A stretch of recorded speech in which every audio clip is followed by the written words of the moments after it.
Hi there, Marker Boy with you again in the workshop out in the woods. I'm getting a little tired at the moment of all the seemingly perpetual construction jobs that there are around here, including maintenance and repair. So today I decided to have a little fun. Having imported my trusty Harrison wood lathe over here, I'm going to take this piece of maple that looks a lot like firewood, and who knows, maybe that's all it's good for. And we're going to see what we can make out of it. I'm going to try and make a bowl, so stick with me and let's see what we get.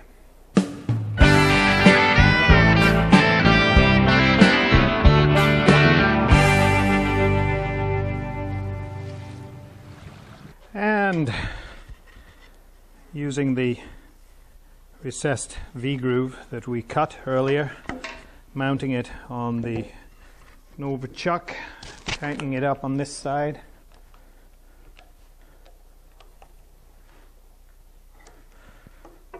Just check that it's all running reasonably true. And it looks great. Give it an extra tighten here. And again, we don't want to tighten it so, we want to tighten it sufficiently to hold the piece, but we don't want to split the foot in the process. And it looks like I made a decent allowance for that, and everything's going to be okay. And once again, I have a pretty good idea of what I would like to do with this piece. I'd like to have a fairly wide rim to take advantage of the figure of the wood, the lovely figure of the wood. And with a medium-sized bowl surface on the inside.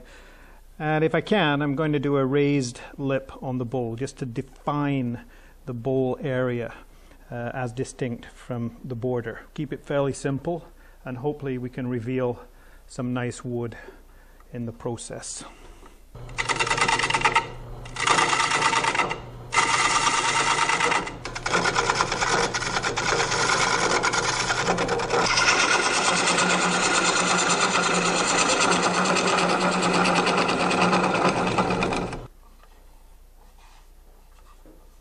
Now, at this stage of the game, I want to check for the maximum depth that I can scoop out the bowl. So I've got a reasonably flat edge along the bottom of the bowl here, and I'm going to eyeball an overall thickness for the piece. Looks like about 2 1/4 inches, fairly slim.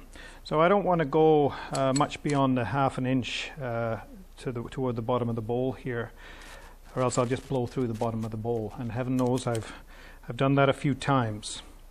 So I would say I'm going to shoot for 1 3/4 inches on the depth, and right now I'm running it just about 1/2 inch, so I've got a little ways to go.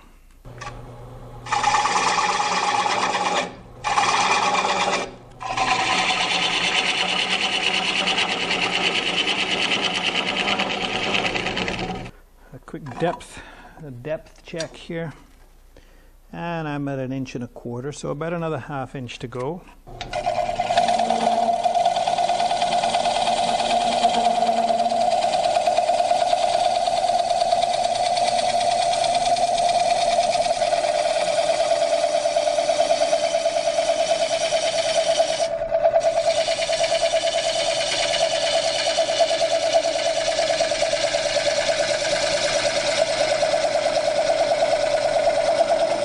What I've tried to do here is to create as much of an undercut as I can in creating the bowl.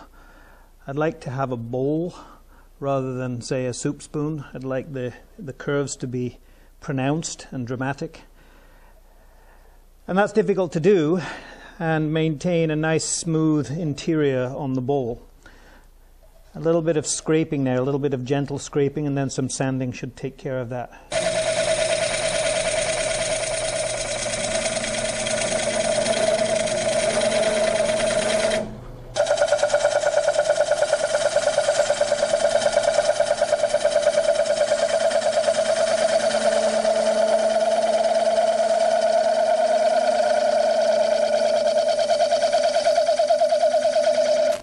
I'll take the wide scraper made from an old file and sharpened accordingly, just to clean up some of these curves inside. Just very gently clean up some of the score marks, and then we're ready for a final sanding.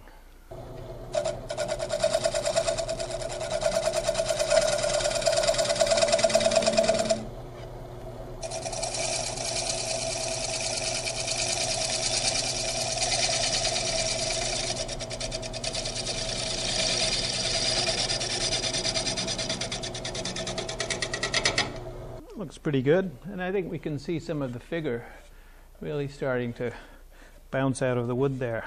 So a bit more sanding on the inside, finish off the rim, flatten the wide rim here, finish off the edge, and we're good to go.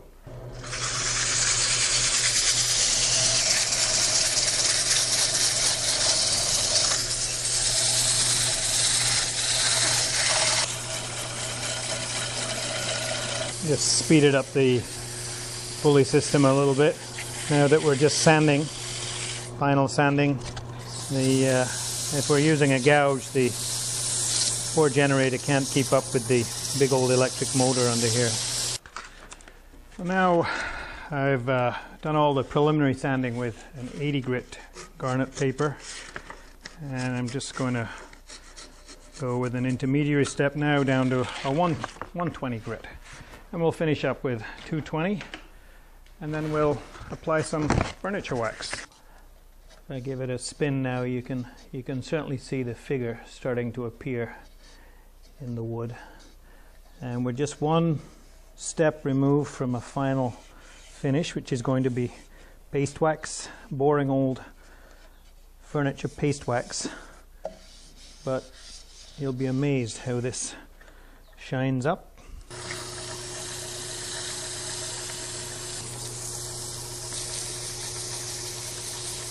Now we're down to a 220 size grit for the final sanding. It's got a real sheen to it now, and with the 220 we should be able to eliminate most of the remaining scratch marks from the 120 grit, and then we can go ahead and wax it.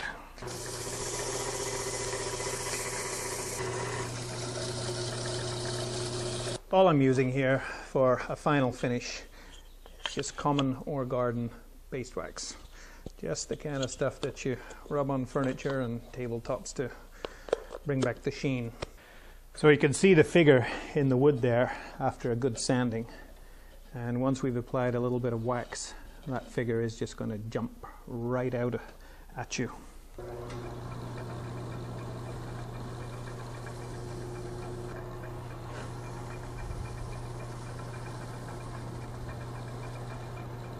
At this stage I just love to rub my bare fingers around in the hot, wet wax. The wood will soak up a certain amount of the wax, and we wait till we feel it's saturated. Let it sit for a minute or two, and then we can buff it with a dry cloth. Just let that, feel that wax start to harden off a little bit. With the old fingertip test, you can see it's got quite a shine already. Smooth everything out, and then just take a clean dry cloth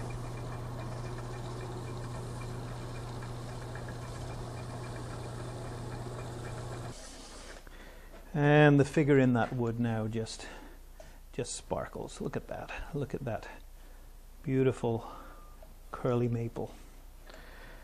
Used to be a piece of firewood, and now it's a thing of beauty. All that remains now is take it off the Nova chuck and on a horizontal surface, and take a look at that.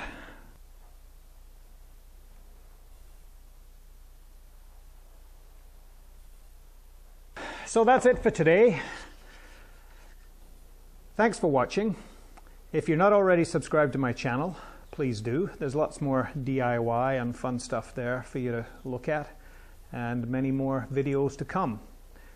We'll see you next time.